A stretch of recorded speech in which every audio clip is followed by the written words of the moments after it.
The Victorian Alps is a beautiful place to visit. It has majestic scenery, spectacular wildlife and pristine natural areas. In this series, I've been learning about just how special this place is, but also that human visitors have affected alpine areas and not always for the best. The good news is the locals and people who work on the mountains are working hard to maintain its natural beauty and balance. In this episode, I look at what visitors to the mountain can do to make sure they're doing their bit in protecting these unique alpine environments. First up, I head back to Jo at her wildlife shelter to revisit our discussion around animals eating discarded food scraps.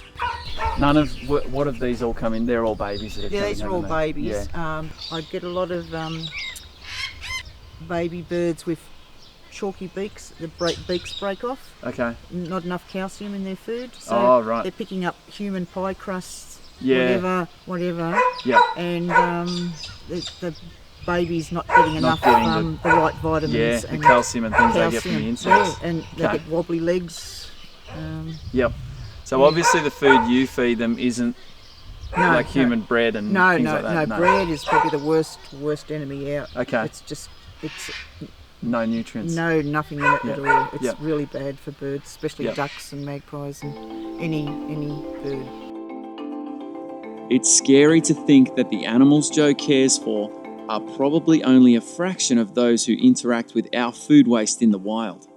From native animals finding human foods and getting sick from eating them, through to discarded human food attracting pest species like foxes and mice to alpine areas. It's clear that our food needs to be kept out of animals' habitats to keep them safe. The other potential impact of discarded human food in alpine areas is its ability to affect the landscape and animals' habitats. A key candidate here could be an alpine bog in the middle of Falls Creek.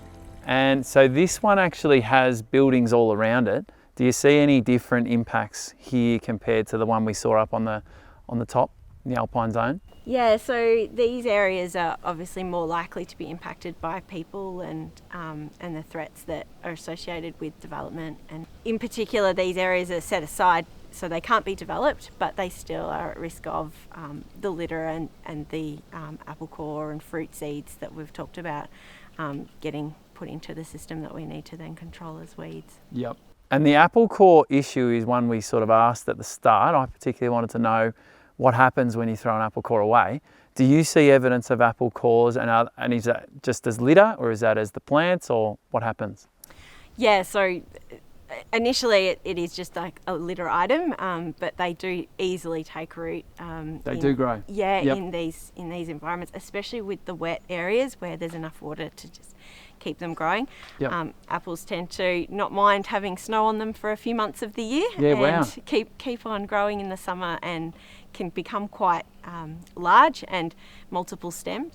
There is actually an apple tree growing just down here that we've stopped by. That apple tree would have been from an apple core. Someone's walking along the track, thrown it in, and that's grown right there. Yeah. Yeah, wow. So I've found out the answer to my question. Apple cores do grow into apple trees. But is this a problem? To find out, I met up with Jess from Hotham on the side of a steep mountain road. So Jess, what plant are we looking at here? This here is an apple tree, which has come from an apple seed or an apple core, which has been thrown out of a car window. Yep. It landed here, and over the years it's started to grow and spread. This is all stemmed from one apple core. Wow, so this bit would have all been an apple core probably thrown in from that? Yep, absolutely. Wow, and now that it's growing and it's here, is it okay to be here? Absolutely not. It's not a native plant for this area, and being in the Alpine National Park, it's a pest. It needs to go. Gotta go. When introduced fruit trees take seed and grow in the alpine environment, they take up vital nutrients and space that would otherwise be used by the native vegetation.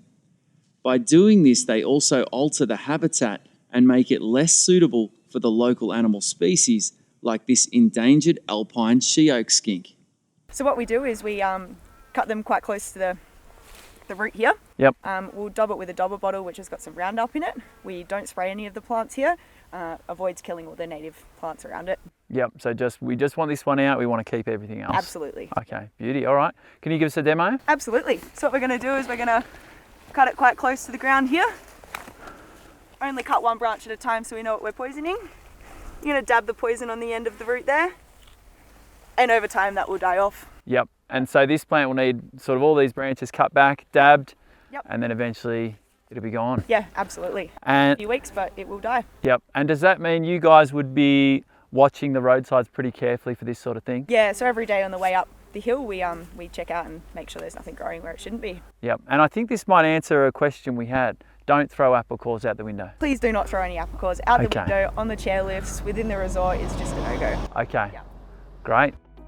Well, one of the questions I really wanted answered was, what about this apple core? Can it, can people throw it out the window, and does it grow into a tree, and is that okay? And now that we've been up here and we've spoken to people about it, and we've really gotten to understand how special and unique but fragile this habitat is and this ecosystem, I know the answer to that, and I know now, once seeing those apple trees, that if they go over the edge, they can land anywhere. They can land, maybe in a place that they can be cut down by the resorts and looked after like that, but they can also land in any nook or cranny around here. So they could get somewhere where you can't actually get to them, and they're great at spreading. And I now understand a little bit more about why having those apple trees impacts some of these really special animals. It's not part of their natural habitat, and they live in such a unique place that those new plants coming in and any other waste that comes from us really makes an impact. So I think what I'm saying is that this place is fragile and special, and it really needs us to help it keep it that way.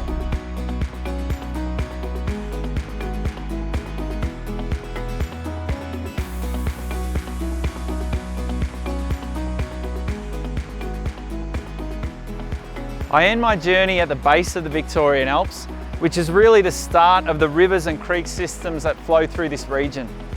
I've learnt so much by going up to the alpine areas and talking to the people that live and work there. We've seen how unique and fragile the alpine environment is.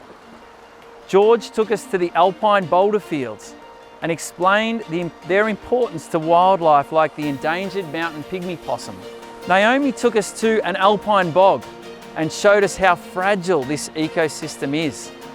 We looked at how our small actions, often without realising, can impact this important environment.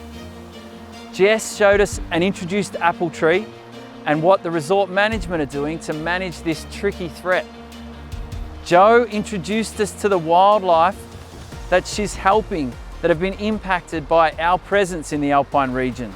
Pricey showed us how recycling works on the mountain and how glass is being reused. Finally, we found out how we can continue to enjoy this beautiful place and look after it.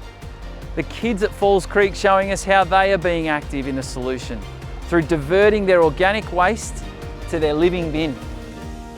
To conserve these special places for the future generations and the plants and animals that live there, in the end, what we should be thinking about is what we leave on the mountain and the big impact of our small choices. And most importantly, don't throw your apple cores out the window.